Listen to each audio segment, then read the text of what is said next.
Hello friends, I am Nisha from Nisa's kitchen. Welcome to our channel. ഇന്ന് ഞാനിവിടെ ഉണ്ടാക്കാൻ പോകുന്നത് സ്പൈസി ആയിട്ടുള്ള ഒരു നാടൻ ചിക്കൻ കറിയാണ്. അപ്പത്തിനും ചപ്പാത്തിക്കും ചോറിനുമെല്ലാം പറ്റിയ വളരെ ടേസ്റ്റുള്ള ഒരു ചിക്കൻ കറിയാണിത്. ഈ റെസിപ്പി ഇഷ്ടമായിട്ടുണ്ടെങ്കിൽ മറക്കാതെ ചാനൽ സബ്സ്ക്രൈബ് ചെയ്യണം. അതുപോലെ റെഗുലറായിട്ട് എല്ലാ അപ്ഡേറ്റ്സും കിട്ടാൻ വേണ്ടിയിട്ട് ബെൽ ഐക്കോൺ പ്രസ് ചെയ്യുക. ആവശ്യമായ ഇൻഗ്രീഡിയൻസ്: ചിക്കൻ 1 കിലോ. ചിക്കൻ നന്നായിട്ട് വാഷ് ചെയ്ത ശേഷം ഇടത്തരം വലിപ്പത്തിലുള്ള കഷ്ണങ്ങളായി മുറിച്ചെടുക്കുക. സവോള 2 എണ്ണം വലുത്, നീളത്തിൽ കനം കുറച്ച് അരിഞ്ഞെടുത്തത്. ഇഞ്ചി ഇടത്തരം വലിപ്പത്തിലുള്ള ഒരു കഷ്ണം നന്നായിട്ട് ചതച്ചെടുത്തത്. 8 അല്ലി വെളുത്തുള്ളി ചതച്ചെടുത്തത്. പച്ചമുളക് 2 എണ്ണം, കറിവേപ്പില 3 തണ്ട്, തക്കാളി 1 എണ്ണം മീഡിയം സൈസിലുള്ളത് ചെറുതായിട്ട് അരിഞ്ഞെടുത്തത്.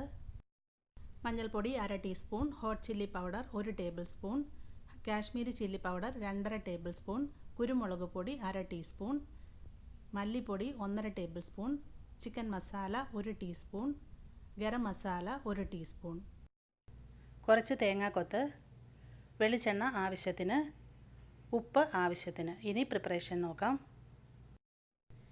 ചുവട് കട്ടിയുള്ള ഒരു പാൻ സ്റ്റൗവിൽ വെച്ചിട്ടുണ്ട്. ഇതിലേക്ക് നമുക്ക് 2-3 ടേബിൾ സ്പൂൺ വെളിച്ചെണ്ണ ഒഴിച്ചു കൊടുക്കാം. ഈ കറിയിലേക്ക് കഴിയുന്നതും വെളിച്ചെണ്ണ തന്നെ ഉപയോഗിക്കുക. വെളിച്ചെണ്ണ ഉപയോഗിക്കുന്നതാണ് നമ്മളുടെ നാടൻ കറികളുടെയൊക്കെ ഒരു ടേസ്റ്റ്. വെളിച്ചെണ്ണ നന്നായി ചൂടായതിന് ശേഷം ഇതിലേക്ക് ഒരു 2 പച്ചമുളക് ഇട്ട് കൊടുക്കാം. ചതച്ച് വെച്ചിരിക്കുന്ന വെളുത്തുള്ളിയും ചതച്ച് വെച്ചിരിക്കുന്ന ഇഞ്ചിയും ചേർക്കാം. ഇത് മൂന്നും കൂടെ നമുക്ക് ഒരു 2-3 മിനിറ്റ് ഒന്ന് വഴറ്റണം. നമ്മൾ ആദ്യമേ ഇത് മൂന്നും കൂടെ ഒന്ന് വഴറ്റിയെടുക്കുമ്പോൾ കറിയിലേക്ക് ഇതിൻ്റെ നല്ലൊരു ഫ്ലേവർ കിട്ടാൻ വേണ്ടിയിട്ടാണ്. മീഡിയം ഹീറ്റിൽ ജസ്റ്റ് ഒരു 2-3 മിനിറ്റ് വഴറ്റാം.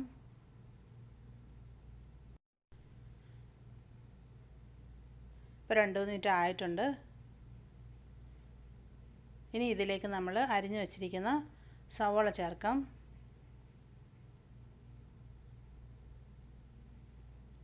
കുറച്ച് കറിവേപ്പില ചേർക്കാം. ആവശ്യത്തിന് ഉപ്പ് ചേർത്ത് കൊടുക്കാം. നമ്മൾ ഉപ്പ് ചേർത്തിട്ട് സവോള വഴറ്റുമ്പോൾ ഞാൻ എപ്പോഴും പറയാറുള്ള പോലെ തന്നെ സവോള പെട്ടെന്ന് വാടിക്കിട്ടും. ഇനി നമുക്കിത് നന്നായിട്ടൊന്ന് വഴറ്റിയെടുക്കാം. ഇടവിട്ട് മിക്സ് ചെയ്ത് കൊടുത്തുകൊണ്ടിരിക്കുക. ഒരുപാട് ഡ്രൈ ആയിട്ട് തോന്നുകയാണെങ്കിൽ ഇടയ്ക്ക് 1-2 ടേബിൾ സ്പൂൺ വെളിച്ചെണ്ണയോട് ഒഴിച്ചു കൊടുക്കാം. ഇപ്പോൾ സവോള നന്നായിട്ട് വഴന്ന് വന്നിട്ടുണ്ട്. ഇതൊരു ഗോൾഡൻ കളറായി വന്നിട്ടുണ്ട്. നമുക്കിനി സ്റ്റൗ ലോ ഹീറ്റിലേക്ക് മാറ്റാം. അതിനുശേഷം വേണം നമുക്ക് മസാലപ്പൊടികൾ ചേർത്ത് കൊടുക്കാൻ. ഞാനിപ്പോൾ തീ നന്നായി കുറച്ച് വെച്ചിട്ടുണ്ട്. ഇതിലേക്ക് 1/2 ടീസ്പൂൺ മഞ്ഞൾപ്പൊടി ചേർക്കാം. മഞ്ഞൾപ്പൊടി ആദ്യമേ ഒരു 2 മിനിറ്റ് ലോ ഹീറ്റിലൊന്ന് വഴറ്റണം. മഞ്ഞൾപ്പൊടിയുടെ പച്ചക്കുത്ത് മാറിയതിന് ശേഷം വേണം ബാക്കി പൊടികൾ ചേർക്കാനായിട്ട്.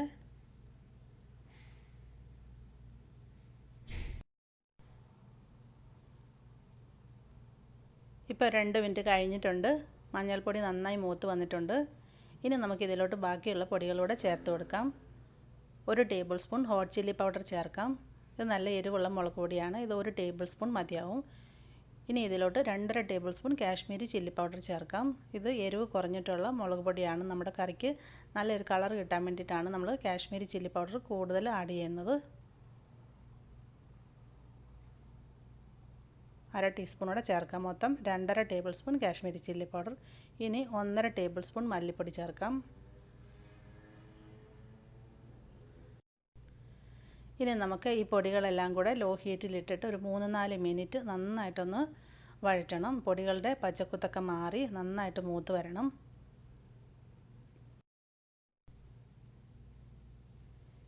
ഇപ്പോൾ മസാലപ്പൊടികളെല്ലാം നന്നായിട്ട് മൂത്ത് വന്നിട്ടുണ്ട്. ഇനി ഇതിലേക്ക് നമുക്ക് തക്കാളി ചേർക്കാം. ഞാൻ മീഡിയം സൈസിലുള്ള ഒരു തക്കാളിയാണ് ചേർക്കുന്നത്. തക്കാളി കൂടുതൽ ചേർക്കേണ്ട ആവശ്യമില്ല. നന്നായിട്ട് മിക്സാക്കാം.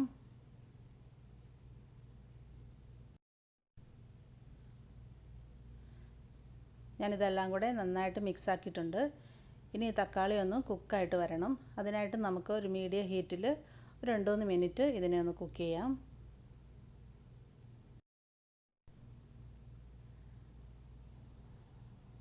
ഇപ്പോൾ ടൊമാറ്റോ നല്ല സോഫ്റ്റായി വന്നിട്ടുണ്ട്. ഇനി ഇതിലേക്ക് നമുക്ക് വെള്ളം ചേർക്കാം. വെള്ളം ചേർക്കുമ്പോൾ ചൂടുവെള്ളം ചേർക്കുക. ഞാനൊരു 2.5 കപ്പ് ചൂടുവെള്ളമാണ് ചേർക്കുന്നത്. നമ്മളെപ്പോഴും കറിയിലേക്ക് വെള്ളം ചേർക്കുമ്പോൾ ചൂടുവെള്ളം ആയിരിക്കുന്നതാണ് കറിയുടെ ടേസ്റ്റിന് നല്ലത്. നന്നായിട്ട് മിക്സാക്കാം. ഇത് അത്യാവശ്യം ചാറുള്ളൊരു കറി ആയതുകൊണ്ട് ഞാൻ വലിയ കപ്പ് 2.5 കപ്പ് വെള്ളമാണ് ചേർത്തിരിക്കുന്നത്. ഇനി ഇതൊന്ന് തിളച്ച് വരുന്നവരെ വെയിറ്റ് ചെയ്യാം. ഇപ്പോൾ ഇത് നന്നായി തിളച്ച് വന്നിട്ടുണ്ട്. ഇതിലേക്ക് നമ്മൾ ക്ലീൻ ചെയ്ത് കട്ട് ചെയ്ത് വെച്ചിരിക്കുന്ന ചിക്കൻ പീസസ് ഇട്ട് കൊടുക്കാം. മിക്സാക്കി കൊടുക്കാം. ചിക്കൻ പീസെല്ലാം ഇതിൽ നന്നായിട്ട് മുങ്ങിക്കിടക്കുന്ന വിധത്തിലായിരിക്കണം നമ്മൾ ഒഴിക്കുന്ന വെള്ളത്തിൻ്റെ അളവ്.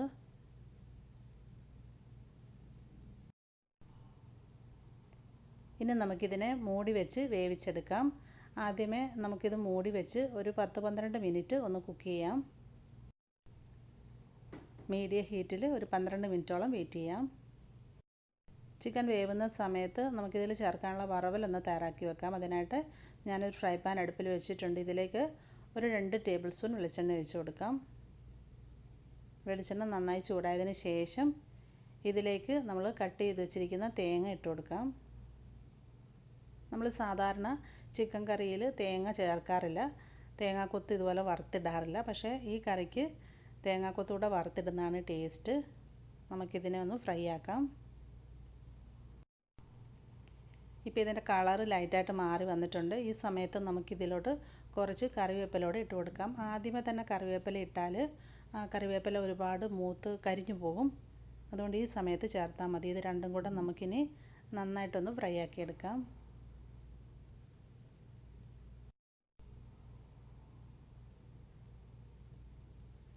ഇപ്പോൾ തേങ്ങാക്കൊത്തും കറിവേപ്പിലയും ആവശ്യത്തിന് ഫ്രൈ ആയി വന്നിട്ടുണ്ട്. നമുക്കിതിനെ അടുപ്പിൽ നിന്ന് വാങ്ങാം. ഇപ്പോൾ ഒരു 10-12 മിനിറ്റ് കഴിഞ്ഞിട്ടുണ്ട്. ഇതിപ്പോൾ നന്നായിട്ട് തിളച്ച് ചിക്കൻ പീസൊക്കെ ഓൾമോസ്റ്റ് ഒരു 1/4 ഭാഗത്തോളം വെന്ത് വന്നിട്ടുണ്ട്. ഇനി ഇതിലേക്ക് നമുക്കൊരു 1/2 ടീസ്പൂൺ കുരുമുളക് പൊടി ചേർക്കാം. 1 ടീസ്പൂൺ ഗരം മസാല ചേർക്കാം. 1 ടീസ്പൂൺ ചിക്കൻ മസാല കൂടെ ചേർത്ത് കൊടുക്കാം. ഇതെല്ലാം ചെറിയ സ്പൂണാണ്. നന്നായിട്ട് മിക്സാക്കി കൊടുക്കാം.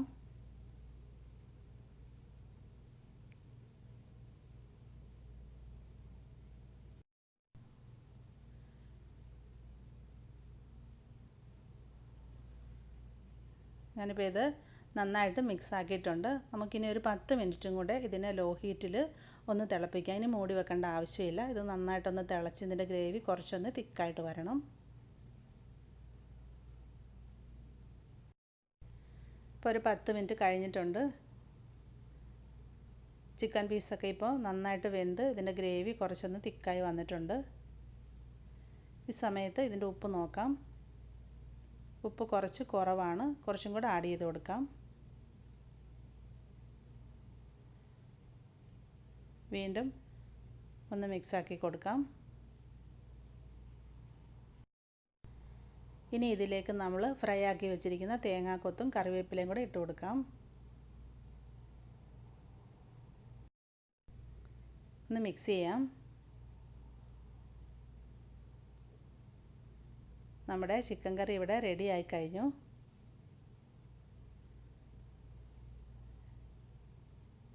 ഒന്നും കൂടെ ഇതിൻ്റെ ഉപ്പ് നോക്കാം.